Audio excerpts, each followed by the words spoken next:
Hello friends, स्वागत है आप सभी का बिंद एकेडमी में।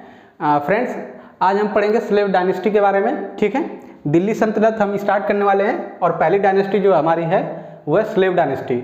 उसका टाइम पीरियड है 1206 से 1290 एडी तक। ठीक है, और क्लास हमारी 13th होने वाली है। और इससे पहले हमने देख लिया था कि फर्स्ट मुस्लिम अटैक कब हुआ था और किसने किया था इंडिया पे। ठीक है, देखा था हमने उसमें मोहम्मद बिन कासिम, महमूद गजनी और मोहम्मद गौरी के बारे में हमने पढ़ लिया था। ठीक, और आज हमारा जो है दिल्ली सल्तनत शुरू होने वाला है। उसमें हमारे जो पहला डायनेस्टी है स्लेव डायनेस्टी। तो चलिए क्लास को शुरू करते हैं और देखते हैं स्लेव डायनेस्टी के बारे में। दिल्ली सल्तनत, ठीक, पहली जो डायनेस्टी आती है हमारी, पहली डायनेस्टी है वह है स्लेव डायनेस्टी। स्लेव डायनेस्टी का टाइम पीरियड कितना है? 1206 से लेके 1290 एडी तक। अब उसमें देखते हैं स्लेव डायनेस्टी के पहला जो शासक है, पहला जो रूलर कौन है? कुतुबुद्दीन ऐबक। उनका जो टाइम पीरियड है 1206 से 1210 एडी तक। ओके, अब उनके बारे में देख लेते हैं, कुतुबुद्दीन ऐबक के बारे में। Qutbuddin Aibak adopted the title of Malik and Sipahsalar. ठीक है, कुतुबुद्दीन ऐबक जो है खुद को एक टाइटल अडॉप्ट करते हैं, एक टाइटल खुद को देते हैं जो होता है मलिक का, मलिक और सिपसालार। ओके, फिर आगे देखते हैं उन्होंने खुद को और भी टाइटल से नवाजा था, जो कि था लक बशक और कुरान ख्वाब। उनकी जो कैपिटल थी लाहौर थी और इम्पोर्टेंट बिल्डिंग उन्होंने बनवाए थे। तो देख लेते हैं कि कुतुबुद्दीन ऐबक ने कौन कौन सी इंपॉर्टेंट जो है बिल्डिंग्स बनवाए हैं।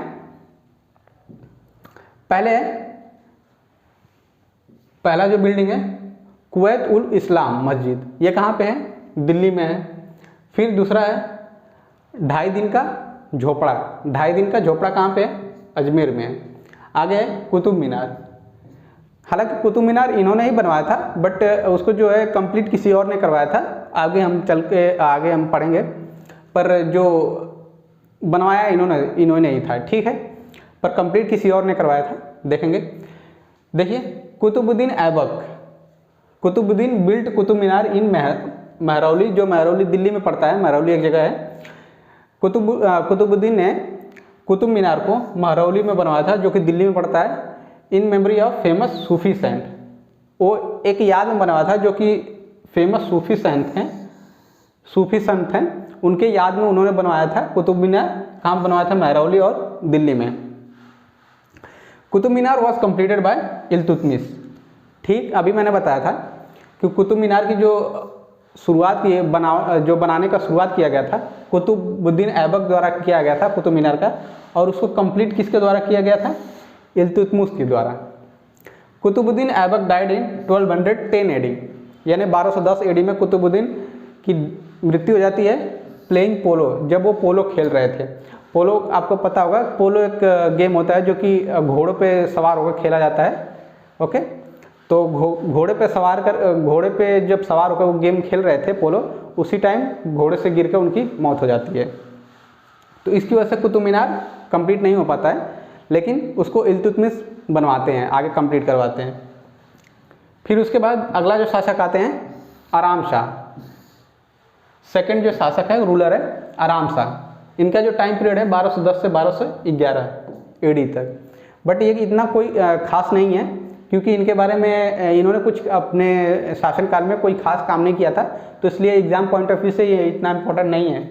बट मैंने उनका जो है शासनकाल लिख दिया है, और जो रूलर जो जितने शासक हैं सीक्वेंस वाइज उनको मैंने शो कर दिया है, इसलिए मैंने इनका नाम डाला था सेकंड नंबर पे, क्योंकि ये सेकंड रूलर थे स्लेव डायनेस्टी के।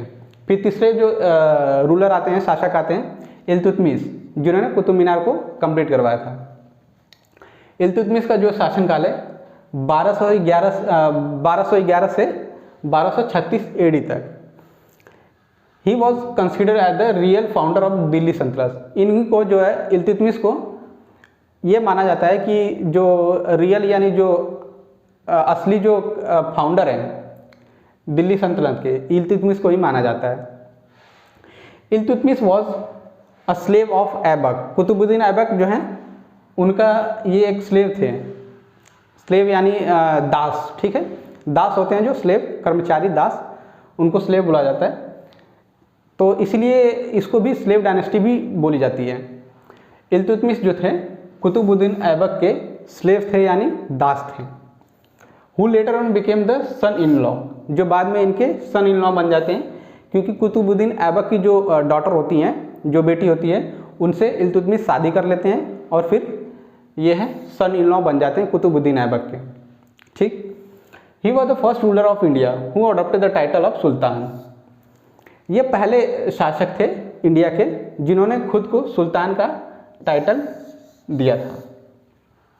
इससे पहले हमने पढ़ा था कि जो पहला मुस्लिम जो शासक है, मुस्लिम शासक, ओके, उसने खुद को सुल्तान का टाइटल दिया है। और कमेंट बॉक्स में आप करके बताइएगा कमेंट करके कमेंट बॉक्स में, क्योंकि मैंने इससे पहले जो क्लास ली है उसमें मैंने यही पढ़ाया था कि जो पहला फर्स्ट मुस्लिम रूलर कौन है जिसने खुद को सुल्तान का टाइटल दिया था। पर यहाँ पे क्या है, ये इंडिया के पहले ऐसे शासक हैं जिन्होंने खुद को सुल्तान के उपाधि से नवाजा था खुद को। फिर देखते हैं ही शिफ्टेड हिज कैपिटल, वो अपनी कैपिटल जो थी राजधानी उसको लाहौर से दिल्ली शिफ्ट कर देते हैं। ओके। फिर देखते हैं इक्ता सिस्टम। अब ये क्या है, इक्ता सिस्टम क्या है? इक्ता सिस्टम जो है एग्जाम पॉइंट ऑफ व्यू से ये इंपॉर्टेंट है, ध्यान से सुनिएगा और देख लीजिए। This system was set up by Iltutmish. ये सिस्टम जो था इल्तुतमिश के द्वारा बनाया गया था, सेटअप किया गया था for the first time in India, पहली बार इंडिया में बनाया गया था। The head of iqta was known as muqta और वाली।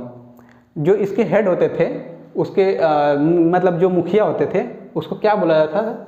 मुक्ता या फिर वाली के नाम से जाना जाता था। और इक्ता सिस्टम किसने लाया था? इल्तुतमिश ने। ओके, ये एग्जाम पॉइंट ऑफ व्यू से इंपॉर्टेंट है, पूछता है इक्ता के बारे में एग्जाम में, बहुत से एग्जाम्स में पूछा गया है इक्ता के बारे में कि इक्ता सिस्टम किसके द्वारा लाया गया था, किसके द्वारा लागू किया गया था? तो किसके द्वारा? इल्तुतमिश के। और जो इक्ता सिस्टम के जो हेड होते हैं उनको किस नाम से जाना जाता है? मुक्ता या फिर वाली। फिर आगे देखते हैं चालीसा या फिर चलगानी, ये भी इंपॉर्टेंट है, इसको भी इंपॉर्टेंट मार्क करिएगा, ये भी एग्जाम्स में पूछा गया है कई एग्जाम्स में। अब चालीसा क्या है या फिर चलगानी क्या है? This was a group of 40 noble slaves. ये एक ग्रुप था, 40 जो स्लेव्स थे, जो दास थे, माने जाने, जो नोबल स्लेव्स होते हैं जो माने जाने, उनका एक 40 जो स्लेव्स थे उनका एक ग्रुप था which was establish by Iltutmish, जो कि इल्तुतमिश के द्वारा बनाया गया था। सिक्का। अब देखते हैं सिक्का। Iltutmish introduce pure Arabic coins. Iltutmish ने जो प्योर अरेबिक कॉइन्स होते हैं उसको इंट्रोड्यूस किया था अपने शासनकाल में। कौन कौन से थे? पहला था टंका जो कि सिल्वर कॉइन था, और दूसरा था जीटर, ठीक है, ये क्या था? कॉपर था, कॉपर कॉइन। फिर उसके बाद इल्तुतमिश की जो है मौत हो जाती है 1236 AD में, and this Tom was made in Qutub Minar complex Mehrauli Delhi. और फिर इसकी जो एक टॉम जो होती है, टॉम आपने देखा होगा, वो बनाई गई थी कुतुब मीनार के, कुतुब कॉम्प्लेक्स जो है वहाँ पे महरौली दिल्ली में, कुतुब मीनार के पास में है। ओके, तो इल्तुतमिश का यहीं पे ख़त्म हो जाता है। फिर अगला जो शासक आते हैं रुकुद्दीन। ये भी इतना खास नहीं है, इतना क्या है, इनका भी जो टाइम पीरियड था, टाइम पीरियड देख लीजिए बस, 1236 से 1236 AD, इसी के बीच में इनका जो शासनकाल था। ये कुछ कर नहीं पाते हैं अपने शासनकाल में, इसलिए एग्जाम्स में इनके बारे में नहीं पूछता है। फिर आगे आता है रजिया सुल्तान, ये इंपॉर्टेंट है, रजिया सुल्तान के बारे में एग्जाम्स में बहुत पूछता है, तो देख लीजिए। सॉरी, यहाँ पे सुल्तान रहेगा, एस रहेगा। रजिया सुल्तान 1236 से 1240 AD तक इनका शासनकाल है, टाइम पीरियड है। She was the first and last woman ruler of Delhi सल्तनत। ये रजिया सुल्तान जो है पहली और लास्ट जो है वुमन, यानी वुमन जो लेडीज होती हैं, औरत, वह लेडीज शासक हैं दिल्ली सल्तनत। उन्होंने खुद, उनका जो एक टाइटल है उमदाद उल निशवा, ठीक, उनको एक टाइटल मिला था उमदाद उल निसवा। तो एग्जाम पॉइंट ऑफ व्यू से ये इंपॉर्टेंट है, क्वेश्चन पूछ देता है एग्जाम्स में कि जो रजिया सुल्तान को है कौन से टाइटल से नवाजा गया था, या फिर पूछ देगा कि उमदाद उल निसवा जो है किसको ये जो टाइटल है किसको नवाजा गया था। शी मैरिड विथ अल्टोनिया, इनके हस्बैंड हैं, अल्टोनिया से इनकी शादी हुई थी। ऑन 1248 एडी में she was killed at Kaithal in Haryana by Hindu dacoit. 1248 में जो है इनकी मृत्यु मतलब इनको मार दिया जाता है, जान से मार दिया जाता है हरियाणा, कैथाल हरियाणा में, जो कि एक हिंदू डकैत होता है, ठीक, उसके द्वारा इनकी हत्या कर दी जाती है। फिर आगे देखते हैं बैरम शाह, फिर आगे है मसूद शाह, फिर नसरुद्दीन महमूद। ये तीनों इतने इंपॉर्टेंट नहीं है क्योंकि इनके भी शासनकाल में इन्होंने कुछ नहीं किया है, तो सिर्फ सीक्वेंस वाइज की वजह से मैंने इनका नाम डाल दिया है। और टाइम पीरियड तो देख लीजिए, बैरम शाह का जो है 1240 से 1242 एडी तक है, मसूद शाह का 1242 से 1246 एडी तक है, और नसरुद्दीन महमूद का जो है 1246 से 1265 एडी तक है, ठीक। फिर आगे आता है बलबन, ये इंपॉर्टेंट है, एग्जाम पॉइंट ऑफ व्यू से ये भी इंपॉर्टेंट है। 9वें लीडर हैं जो रूलर हैं, शासक हैं दिल्ली सल्तनत के, स्लेव डायनेस्टी के। तो इनका जो शासन पीरियड है 1265 से 1287 तक एडी तक।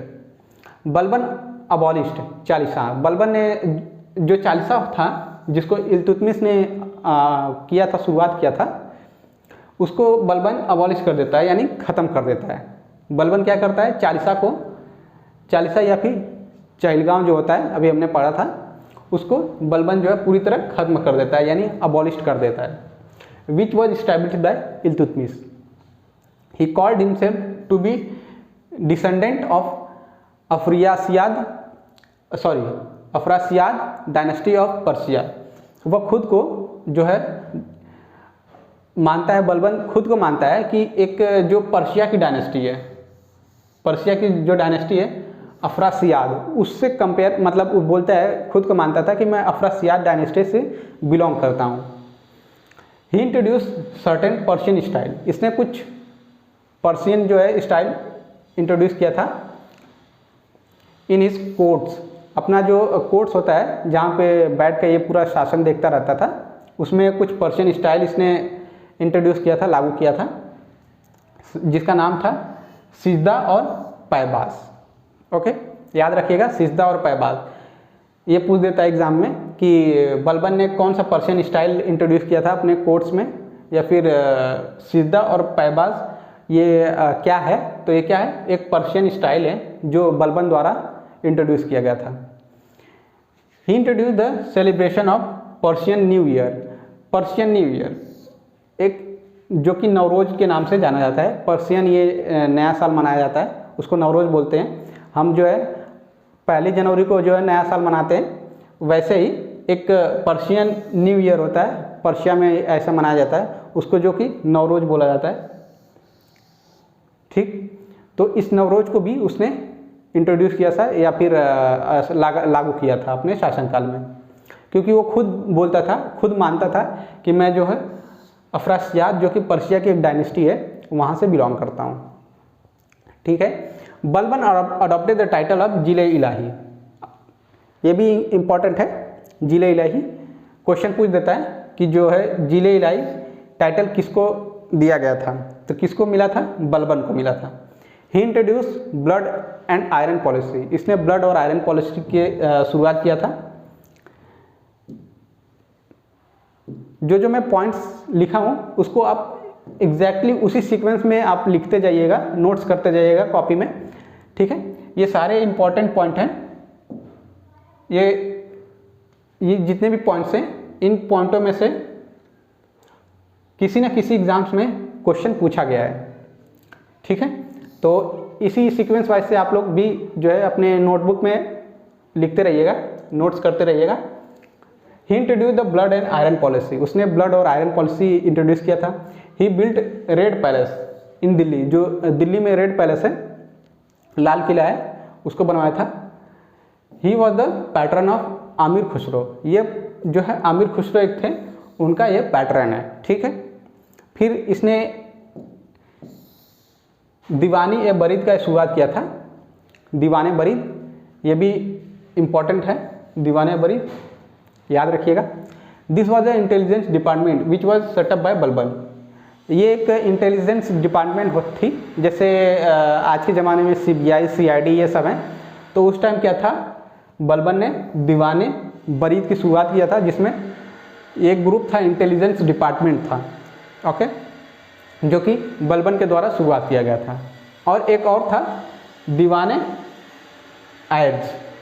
तो दीवाने एर्ज क्या था, this was a central military department, ये मिलिट्री डिपार्टमेंट था, सेंट्रल मिलिट्री डिपार्टमेंट था दीवाने एर्ज। और इंटेलिजेंस डिपार्टमेंट क्या था, Diwane Barid, which was set up by Balban. The Mongols under the leadership of Timur attack Punjab in 1285 AD। Mongols जो थे, हम सब मंगोलियंस को जानते हैं, मंगोल्स जो थे under the leadership of Timur, जो मंगोल्स थे उन्होंने पंजाब पे अटैक कर दिया था 1285 AD में। और लीडरशिप कौन, लीडर वहाँ पे जो लीडरशिप कौन था, यानी जो उसको लीड कौन कर रहा था उस अटैक को, Timur, okay. Balban sent his son, अपने उसने बेटे को भेजा जिसका नाम था Mahmud, to check this attack, ताकि उस अटैक जो तैमूर के द्वारा जो अटैक, मंगोल्स के द्वारा जो अटैक किया जा रहा था उसको चेक किया जाए या फिर उसकी जानकारी ली जाए कि कैसे किया जा रहा है, कहाँ पे किया जा रहा है। तो उसको देखने के लिए बलबन ने अपने बेटे महमूद को भेजा था, जो कि उस अटैक में मारा गया था, ठीक है। महमूद जो है उस अटैक में मार दिया गया था, मारा गया था। फिर अगला जो शासक आते हैं उसके बाद स्लेव डायनेस्टी के 10वें शासक हैं क्वैकाबाद, ठीक है।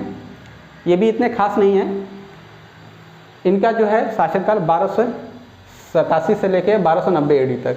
And this was the last ruler of slave dynasty who was यहाँ पे W रहेगा, who was killed by Jalauddin Khilji. ये जलाउद्दीन खिलजी के द्वारा इनको मार दिया जाता है, और ये स्लेव डायनेस्टी के आखिरी शासक हैं, ठीक है दोस्तों। तो बस दोस्तों आज की क्लास के लिए इतना ही। उम्मीद करता हूँ कि आज की क्लास आपको पसंद आई हो और स्लेव डायनेस्टी के बारे में आपको पूरी जानकारी मिली हो। तो दोस्तों अगर ये वीडियो आपको पसंद आई है तो प्लीज़ आप इस चैनल को अभी से अभी सब्सक्राइब कर लीजिए। अगर आप चैनल पर नए हैं, अभी तक चैनल को सब्सक्राइब नहीं किया है, तो प्लीज़ चैनल को अभी बिंद एकेडमी को अभी सब्सक्राइब करिए। और वीडियो आपको पसंद आई हो तो वीडियो को लाइक करिए, और प्लीज़ इस वीडियो को जितना से जितना हो सके शेयर करिए, ताकि और दूसरे लोगों तक ये इन्फॉर्मेशन पहुँचे। और कमेंट करिए, अगर आपको कोई भी डाउट हो, कोई सुझाव देना चाहते हैं तो प्लीज़ कमेंट बॉक्स में आप जाके कमेंट करिए। हम आपके सारे कमेंट पढ़ते हैं और उस पर देख के और सोचते हैं कि कोई और अच्छा से अच्छा वीडियो बनाया जाए जिस टॉपिक पे आप बोलते हैं, ठीक है दोस्तों। तो प्लीज़ आज के लिए इतना ही दोस्तों, धन्यवाद। और ऐसे ही हमसे बने रहिए।